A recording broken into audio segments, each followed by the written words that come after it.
Hello friends, என்னோட பேர் Hemamalini. Welcome to Malini's dhaba.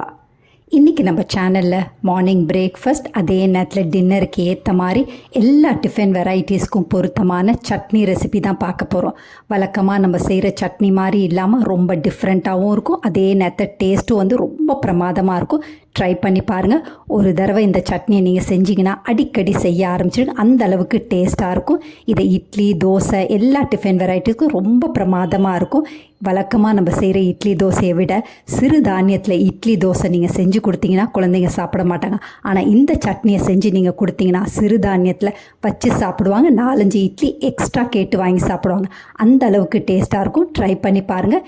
Video skip பண்ணாமல் பாருங்கள். அப்போ தான் உங்களுக்கு டீட்டெயிலாக புரியும். வீடியோவுக்கு போகிறதுக்கு முதல்ல இது வரைக்கும் நம்ம சேனலை சப்ஸ்கிரைப் பண்ணாமல் இருந்தால் மறக்காமல் சப்ஸ்கிரைப் பண்ணி வச்சுட்டு பக்கத்தில் இருக்க பெல் பட்டனையும் ப்ரெஸ் பண்ணி வச்சுக்கோங்க. அப்போ தான் நான் போடுற வீடியோஸ் உங்களுக்கு நோட்டிஃபிகேஷன் வரும்.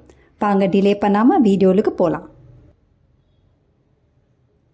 சட்னி செய்கிறதுக்கு அடுப்பில் கடாய் வச்சுருக்கேன். இதில் 3 டீஸ்பூன் அளவுக்கு எண்ணெய் சேர்த்துக்கோங்க. எண்ணெய் நல்லா சூடானோன்னு 1 டீஸ்பூன் சீரகமும் நல்லா பொரிஞ்ச உடனே சின்ன துண்டு இஞ்சி 4-5 துண்டு சேர்த்துக்கோங்க. இஞ்சியோட வாசத்துக்காக தான் இஞ்சி சேர்க்குறது. அதிகமாக இஞ்சி சேர்க்கக்கூடாது.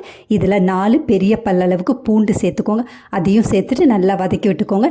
இதில் 2 காஷ்மீரி மிளகாய் கலருக்காக தான் சேர்க்குறது. ஸ்கிப் பண்ணாமல் சேர்த்துக்கோங்க. அதோட 3 பச்சை மிளகா, 6 வரமிளகா சேர்த்துக்கோங்க. எல்லாத்தையும் சேர்த்து நல்லா பொரியட்டும். இந்த அளவுக்கு நல்லா பொரிஞ்சோடனே கொஞ்சமாக கருவேப்பிலை, கொத்தமல்லி, கை நிறைய கொத்தமல்லியை சேர்த்துக்கோங்க. கொத்தமல்லியோட வாசமும் டேஸ்ட்டும் வந்து ரொம்ப நல்லாயிருக்கும். இதையும் சேர்த்துட்டு நல்லா வதக்கி விட்டுக்கோங்க. 2 நிமிஷம் நல்லா வதக்கி விட்டுக்கோங்க. இந்த அளவுக்கு நல்லா வதங்கினோடனே 125 கிராம் அளவுக்கு வெங்காயத்தை, அதாவது பெரிய வெங்காயத்தை ஒரு சைஸ் எடுத்து நல்லா பொடியாக சாப் பண்ணி வச்சுருக்கேன். அதை சேர்த்துக்கலாம். அதையும் சேர்த்துட்டு நல்லா வதக்கி விட்டுக்கோங்க. இந்த வெங்காயம் வதங்குறதுக்காக 1 டீஸ்பூன் அளவுக்கு உப்பு சேர்த்துக்கலாம். உப்பையும் சேர்த்துட்டு நல்லா வதக்கி விட்டுக்கோங்க. வெங்காயம் வந்து நல்லா சுருள வதங்கி அதே நேரத்தில் நல்லா நிறம் வந்து மாறணும். அந்த அளவுக்கு வதங்கணும். இந்த அளவுக்கு வெங்காயம் வந்து நல்லா வதங்கினோடனே 250 கிராம், அதாவது 1/4 கிலோ அளவுக்கு தக்காளியை பொடியாக நறுக்கி வச்சுருக்கேன். அதை சேர்த்துக்கலாம். அதையும் சேர்த்துட்டு 2 நிமிஷம் நல்லா வதக்கி விட்டுக்கோங்க. தக்காளி வந்து நல்லா குழஞ்சி வரணும். அந்த அளவுக்கு நல்லா வதக்கி விட்டுக்கோங்க. பாருங்கள், இந்த அளவுக்கு நல்லா குழஞ்சிருக்கு. இந்த அளவுக்கு வந்தோன்னா நம்ம இப்போ மூடியை போட்டு மறுபடியும் ஒரு 4-5 நிமிஷம் நல்லா வேகட்டும். மீடியம் டு லோ ஃப்ளேமில் வச்சு நல்லா வேகட்டும். வழக்கமாக நம்ம செய்கிற சட்னியை வந்து நல்லா வதக்கணுன்னு மிக்ஸி ஜாரில் சேர்த்து கிரைண்ட் பண்ணிப்போம். ஆனால் இதுக்கு மூடியை போட்டு 4-5 நிமிஷம் நல்லா வேகட்டும். அந்த அளவுக்கு வெந்தால் தான் டேஸ்ட்டும் மனமும் ரொம்ப நல்லாயிருக்கும். பாருங்கள், 5 நிமிஷத்துக்கு பிறகு தக்காளி வந்து இன்னும் நல்லா குழஞ்சி நல்லா வெந்து வந்திருக்கு. இப்போ அடுப்பு ஆஃப் பண்ணிவிட்டு நல்லா கூல் ஆனோன்னு நம்ம மிக்ஸி ஜாரில் சேர்த்துக்கலாம்.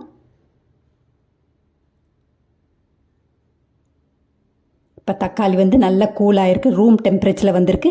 சின்ன மிக்ஸி ஜாரில் சேர்த்துக்கோங்க. இப்போ நம்ம சட்னியை அரைச்சிட்டு வந்துடலாம். இப்போ நம்ம சட்னியை வந்து அரைச்சாச்சு. இதை ஒரு பவுலுக்கு மாற்றிக்கலாம். ரொம்ப அருமையான சட்னி வந்து ரெடி ஆகிடுச்சு. இதை நீங்கள் ஒரு தடவை செஞ்சிங்கன்னா அடிக்கடி செய்ய ஆரம்பிச்சிடுங்க. அந்த அளவுக்கு டேஸ்ட்டும் மனமும் ரொம்ப நல்லாயிருக்கும். ரொம்ப டிஃப்ரெண்ட்டாக இருக்கும். இதுக்கு ஒரு தாளிப்பு ஒன்று கொடுத்துடலாம். இப்போ சட்னி தாளிக்கிறதுக்கு இரும்பு பேன் அடுப்பில் வச்சுருக்கேன். இதில் 1 டேபிள் ஸ்பூன் அளவுக்கு எண்ணெய் சேர்த்துக்கோங்க. எண்ணெய் நல்லா சூடானோன்னு கடுகு, சீரகம், உளுந்து எல்லாமே அரை டீஸ்பூன் சேர்த்துக்கோங்க. எல்லாம் நல்லா பொரிஞ்சோன்னே கொஞ்சமாக கருவேப்பிலையும் சேர்த்து நல்லா பொரிஞ்சோன்னே அடுப்பை ஆஃப் பண்ணிடுங்க. அவ்வளோதான், நம்மளோட சட்னிக்கு தேவையான தாளிப்பு வந்து ரெடி ஆகிடுச்சு. இப்போ தாளிப்பை வந்து சட்னியில் சேர்த்துக்கலாம். அவ்வளோதான், நம்மளோட அருமையான ரொம்ப டேஸ்டான எல்லாரும் விரும்பக்கூடிய அளவுக்கு சட்னி வந்து ரெடி பண்ணிட்டோம்.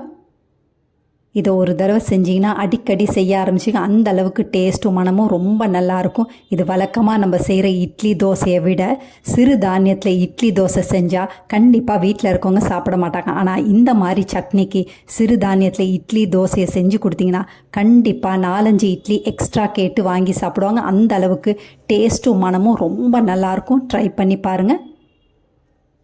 இன்றைக்கி நான் இந்த சட்னியை சிறு தானியத்தில் இட்லிக்கு தான் வச்சு சாப்பிட போகிறேன். நான் இன்றைக்கி காலையில் சிறு தானியத்தில், அதாவது சோளத்தில், வெள்ளை சோளத்தில் இட்லி செஞ்சு சாப்பிட்டேன். அந்த இட்லியை மீதி உள்ள இட்லிக்கு தான் இந்த சட்னியை வச்சு சாப்பிட போகிறேன்.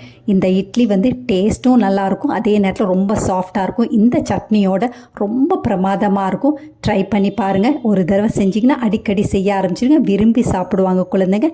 இதே மாதிரி அளவுகளோட நீங்களும் இந்த சட்னியை செஞ்சு பார்த்துட்டு எப்படி இருக்குன்னு கமெண்ட் பண்ணுங்கள். பிடிச்சிருந்தா இந்த ரெசிபியை உங்கள் ஃபேமிலி ஃப்ரெண்ட்ஸோட ஷேர் பண்ணுங்கள், லைக் பண்ணுங்கள், சேவ் பண்ணி வச்சுக்கோங்க. இந்த மாதிரி ரெசிபிஸ் வேணும்னாலும் மறக்காமல் நம்ம சேனலை சப்ஸ்கிரைப் பண்ணி வச்சுக்கோங்க. தேங்க்ஸ் ஃபார் வாட்சிங் ஃப்ரெண்ட்ஸ்.